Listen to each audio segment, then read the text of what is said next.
जय श्री कृष्णा। राधे राधे।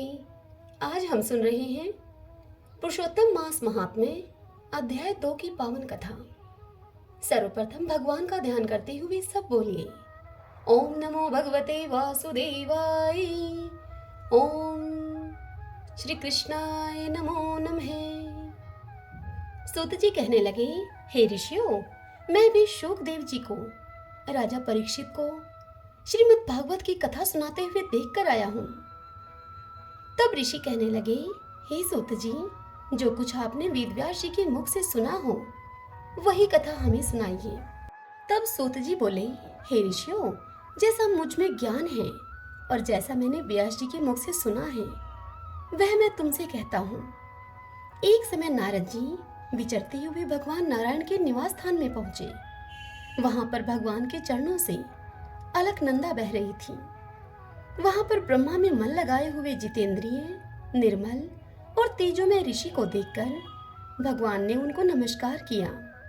तब साष्टांग नमस्कार करके श्री विष्णु की स्तुति करते हुए नारद जी उनसे बोले, हे देवादिदेव, हे संसार के स्वामी, हे दया सिंधु, आप सत्यवर्ती हो, त्रिसत्य हो, सत्य के सार रूप, सत्य से ही उत्पन्न हो आप और सत्य योनि हो। आपको मेरा नमस्कार है। हे भगवान, सब प्राणियों का हृदय विषयों में आसक्त है। स्त्री और पुत्र आदि के मोह में फंसे हुए गृहस्थी लोगों का हित करने वाला तथा मेरे लिए भी लाभदायक कुछ विचार करके मुझे बतलाइए। मैं आपके मुखारविंद से कुछ सुनने के लिए ब्रह्मालोक से यहाँ पर आया हूँ। नारद जी के ऐसे वचनों को सुनकर भगवान ने हंसकर नारद जी से कहा, हे नारद, भगवान श्री कृष्ण आदि की पुण्य कथा को सुनो तुम। हे तात, जगत के विधाता और उसको एक पल मात्र में नाश करने वाले, उनके कर्मों को कहने वाला पृथ्वी में कौन समर्थ है।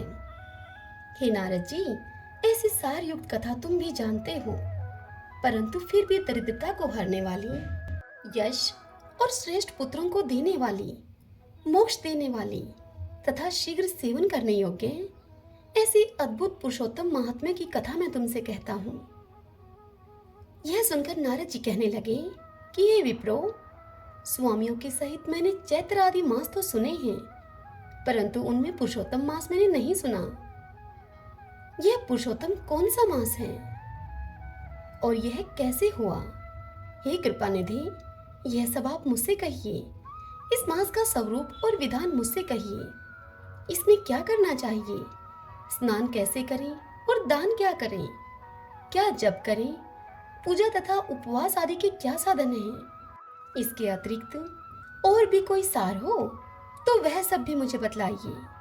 भगवान नारायण और नारद के इस संवाद की कथा को सुनाते हुए सूत जी ऋषियों से कहते हैं कि हे ऋषियों, नारद जी के ऐसे जनहितकारक वचनों को सुनकर भगवान चंद्रमा के समान शीतल और शांति देने वाले वचन उनसे बोले, हरि ओम तत्सत।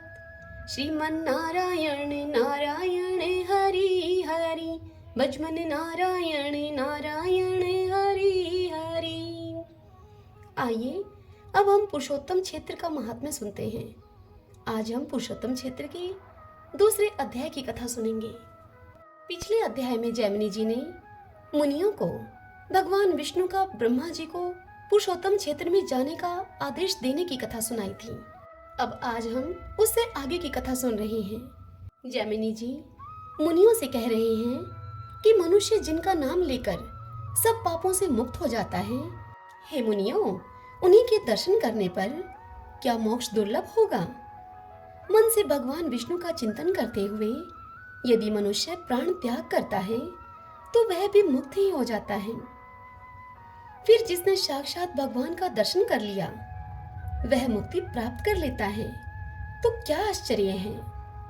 पुरुषोत्तम क्षेत्र की महिमा बड़ी अद्भुत है। वह क्षेत्र अज्ञानियों को भी मुक्ति देने वाला है। फिर जो सदैव शांत, वैराग्य और ज्ञान से संयुक्त हैं, ऐसे मनुष्यों के लिए तो कहना ही क्या है। जैमिनी जी की यह बात सुनकर ऋषियों ने उनसे पूछा कि हे मुने, नीलाचल पर भगवान विष्णु का दर्शन करके ब्रह्मा जी ने फिर क्या किया?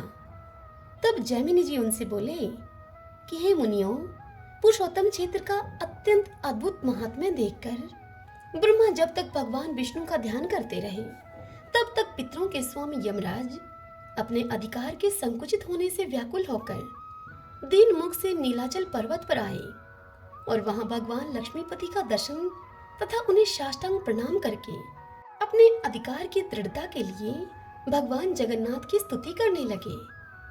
स्तुति करते हुए यमराज बोले, सृष्टि, पालन और संहार के एकमात्र कारण हे देवेश्वर, आपको नमस्कार है। सूत में मणियों की भांति आप में यह सब जगत गुथा हुआ है। आपने ही इस विश्व को धारण किया है, आपने ही इसकी सृष्टि की है तथा आप ही ने इसका पालन पोषण भी किया है।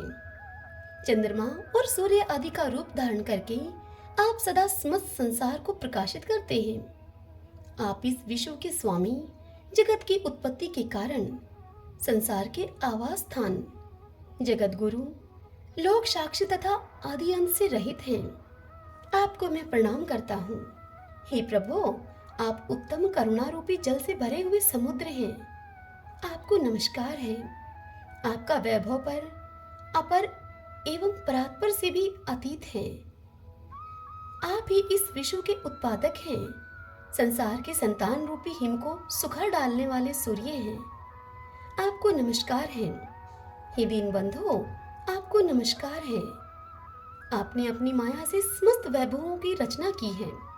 तीनों गुण आपकी रज्जु अर्थात रस्सी हैं। आपको मेरा नमस्कार है। कमल केसर की कांति, निर्मल पीत वस्त्र धारण करने वाले, आपको मेरा नमस्कार है। आपके कटाक्षपात मात्र से ही संसार की सृष्टि, पालन और संहार होते हैं तथा यह ऊंच नीच जगत बार बार जन्म लेता है तथा नीलाचल की गुफा में निवास करने वाले आप कृपा निधान प्रभु को मैं प्रणाम करता हूँ। आप शंख, चक्र, गदा और पद्म धारण करने वाले तथा सबको शुभ प्रदान करने वाले हैं। शरणागत प्राणियों के समस्त पापों का नाश करने वाले मुरारी को मैं नमस्कार करता हूँ। आपका मनोहर एवं विशाल वक्ष श्री वत्स चिन्ह एवं कौस्तुभमणि से उद्भाषित है। आपको नमस्कार है। आपके युगल चरणारविंदों का आश्रय लेने से ऐश्वर्य भागिनी लक्ष्मी जी की सभी लोग शरण लेते हैं और वे सबको पृथक पृथक ऐश्वर्य देने में समर्थ होती हैं। वे लक्ष्मी आपकी परा और अपरा प्रकृति हैं। वे समस्त शुभ लक्षणों से लक्षित होती हैं तथा आप लक्ष्मीपति के वक्षस्थल पर नित्य निवास करती हैं। हे भगवान, आपकी प्रिया उन लक्ष्मी जी को मैं प्रणाम करता हूँ। इतनी बात बताकर जैमिनी जी मुनियों से बोले कि हे श्रेष्ठ मुनियों, उस समय धर्मराज जी के इस प्रकार स्तुति करने पर परम संतोष को प्राप्त हुए भगवान लक्ष्मीपति ने अपने वाम पार्श्व में बैठी हुई लक्ष्मी जी की ओर कटाक्ष पूर्वक देखकर उनसे कुछ कहने के लिए संकेत किया। तब उनसे प्रेरणा पाकर संसार दुख का निवास करने वाली लक्ष्मी जी ने सब लोगों के कल्याण के लिए यमराज से कहा, हे सूर्य नंदन, तुम जिस उद्देश्य से यहाँ हम दोनों की स्तुति करते हो, उसकी सिद्धि इस क्षेत्र में तो दुर्लभ है, क्योंकि हमारे लिए इस पुरुषोत्तम क्षेत्र का त्याग करना असंभव है। इस क्षेत्र में कभी कर्मों के फल नहीं प्राप्त होते। यहाँ बसने वाले मनुष्यों और पशु पक्षियों के पाप भी जलकर भस्म हो जाते हैं। इस क्षेत्र में नीलेंद्र मणि के समान मनोहर श्याम विग्रहधारी साक्षात भगवान नारायण का दर्शन करके मनुष्य कर्म बंधन से मुक्त हो जाता है। अतः इसको छोड़कर अन्यत्र कर्म भूमि में ही तुम्हारा अधिकार है। जो तुम्हारे भी परपितामह हैं, वे ब्रह्मा जी इस क्षेत्र का महात्म्य जानकर भगवान गदाधर की स्तुति करते हैं। इसलिए जो प्राणी यहाँ निवास करते हैं, वे प्राणी तुम्हारे वश में जाने योग्य नहीं हैं। हे वैवस्वत, यहाँ जीवन मुक्त एवं मुमुक्षु पुरुष निवास करते हैं। लक्ष्मी जी के इस प्रकार समझाने पर लज्जा से विनीत होकर यमराज ने लक्ष्मी जी से कहा कि हे सुरेश्वरी, आपने अभी जो यह कहा है कि यह क्षेत्र भगवान विष्णु के सानिध्य से मोक्ष देने वाला है, सो तो ठीक है। ईश्वर की इच्छा निरंकुश अर्थात प्रतिबंध रहित होती है। जो विष्णु अन्यत्र किसी को बंधन देते हैं वही यहाँ पर मोक्ष प्रदान करते हैं। हे माता, मेरे तथा स्वर्ग नरक के भी वे ही सृष्टा हैं। अतः यदि उनकी इच्छा से यहाँ मरे हुए लोगों को मोक्ष प्राप्त होता है तो इस क्षेत्र का प्रमाण और यहाँ निवास करने का फल आदि सब बातें मुझे विस्तार पूर्वक आप बतलाइए। तब लक्ष्मी देवी ने कहा कि हे रविनंदन, जब समस्त चराचर जगत नष्ट होकर प्रलय काल के समुद्र में डूब चुका था, उस समय 7 कल्पों तक जीवित रहने वाले मार्कंडेय मुनि कहीं भी ठहरने के लिए स्थान न पाकर बहुत ही चिंतित हुए। उन्हें कहीं भी शांति नहीं मिलती थी। जल के समुद्र में इधर उधर बहते हुए वे पुरुषोत्तम क्षेत्र में आए। यहाँ उन्होंने अक्षय वट को देखा और एक बालक का वचन अपने कानों से सुना। मार्कंडेय, शोक न करो, मेरे पास आकर अपने अनुपम दुख को तुम छोड़ दो। यह विचित्र वचन, जिसके सुनाई देने पर कोई आशा नहीं थी। इस वचन को सुनकर मार्कंडेय मुनि को बड़ा ही आश्चर्य हुआ। मार्कंडेय मुनि सोचने लगे कि इस महाभयानक एकार्णों के जल में यह क्षेत्र नौका की भांति दिखाई देता है और इसमें यह महान बरगद का वृक्ष खंभ के समान खड़ा है। इस प्रलयकालीन एकार्णों में जब समस्त स्थावर जंगम का नाश हो गया है, तब भूतल का यह प्रदेश बहुत सुस्थिर कैसे प्रतीत होता है। तथा मार्कंडेय, आओ, यह स्नेह युक्त एवं आग्रह युक्त वचन कहाँ से सुनाई पड़ता है। यही सब सोचते और जल में तैरते हुए मार्कंडेय जी ने शंख चक्र गदा हाथ में लिए हुए भगवान विष्णु को तथा उनके हृदय कमल के आसन पर बैठी हुई मुझ लक्ष्मी जी को देखा। तब मार्कंडेय जी का चित्त प्रसन्न हो गया और उन्होंने हम दोनों को साष्टांग प्रणाम किया। तदंतर भगवान विष्णु को प्रसन्न करने के लिए वे इस प्रकार हमारी स्तुति करने लगे। वे बोले, हे दया सागर, आज आपके चरणारविंदों की सेवा का प्रसंग पाकर मैं रुद्र, इंद्र और ब्रह्मा जी के समान वैभव संपन्न हो गया हूँ। आज तक सब और संताप उठाता रहा मैं। हे प्रभु, अब अपनी शरण में आए हुए मुझ दीन की आप रक्षा कीजिए। आपके युगल चरणारविंद अचिंत्य शक्ति से संपन्न और कल्याण की प्राप्ति के प्रधान कारण हैं। इसीलिए ब्रह्मा आदि देवता सदा उनकी परिचर्या में लगे रहते हैं। मैं तो भक्ति भाव से हीन और दीन हूँ। हे दया सिंधु, मेरी आप रक्षा कीजिए। यह समस्त ब्रह्मांड जिनके अंग से उत्पन्न हुआ है और ऐसे कोटि कोटि ब्रह्मांड जिनमें स्थित प्रतीत होते हैं तथा जिनके लीला विलास से ही सबकी सृष्टि, पालन और संहार कार्य होते हैं, वे ही आप विष्णु हैं। हे भगवान, मुझ अत्यंत दीन की आप रक्षा कीजिए।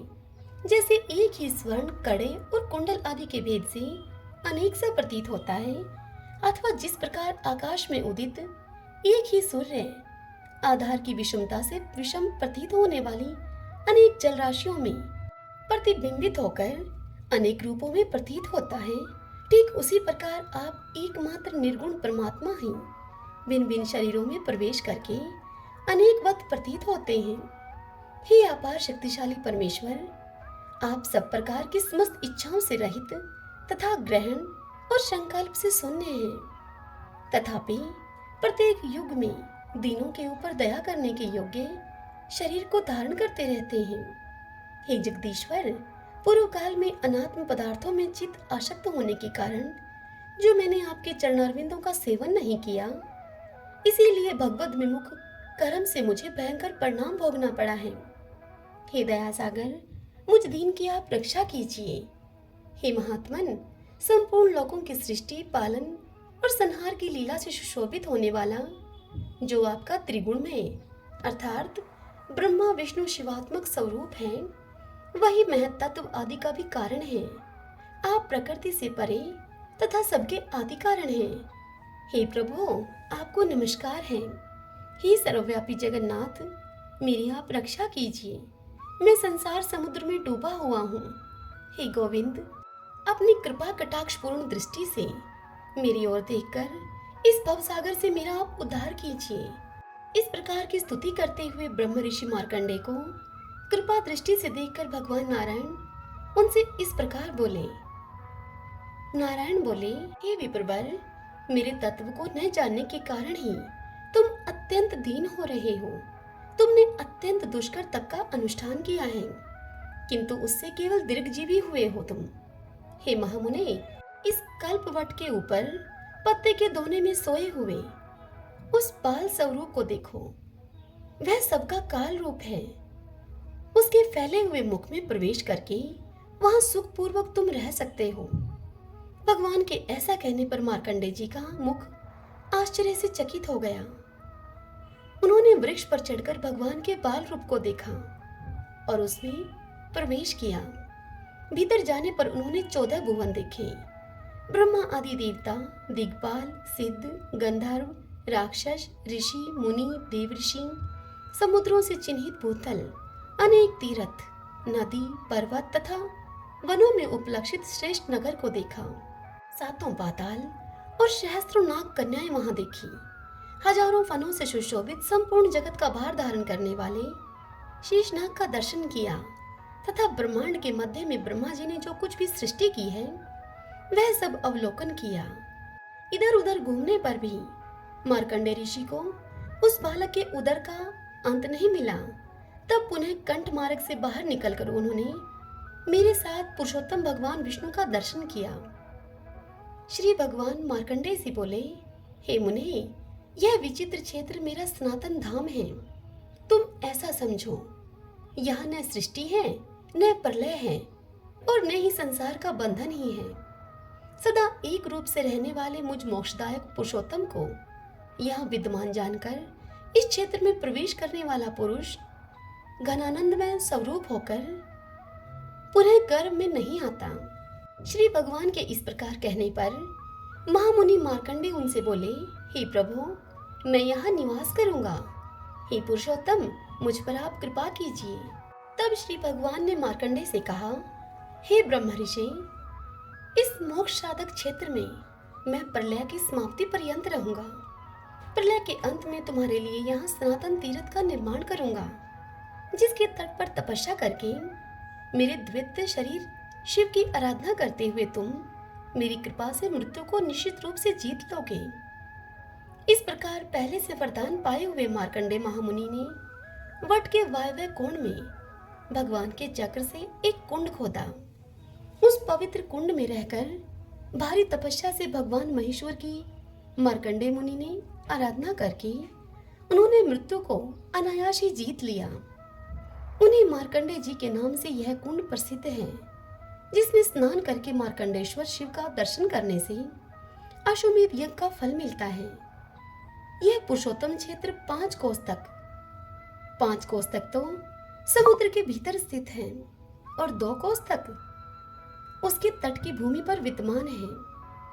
यह अत्यंत निर्मल, सुनहरी बालुकाओं से व्याप्त तथा नीलगिरी से सुशोभित है। वे जो विश्वनाथ भगवान शिव हैं, साक्षात नारायण स्वरूप ही हैं। वे भगवान जगन्नाथ की उपासना करने के लिए समुद्र के तट पर निवास करते हैं। यमराज के दंड का भय नष्ट करने के कारण उनका नाम यमेश्वर है।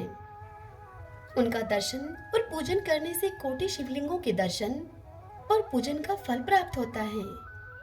श्रीमन नारायण नारायण हरि हरि, भजमन नारायण नारायण हरि हरि। सभी बोलिए विष्णु भगवान की जय। ओम नमो भगवते वासुदेवाय।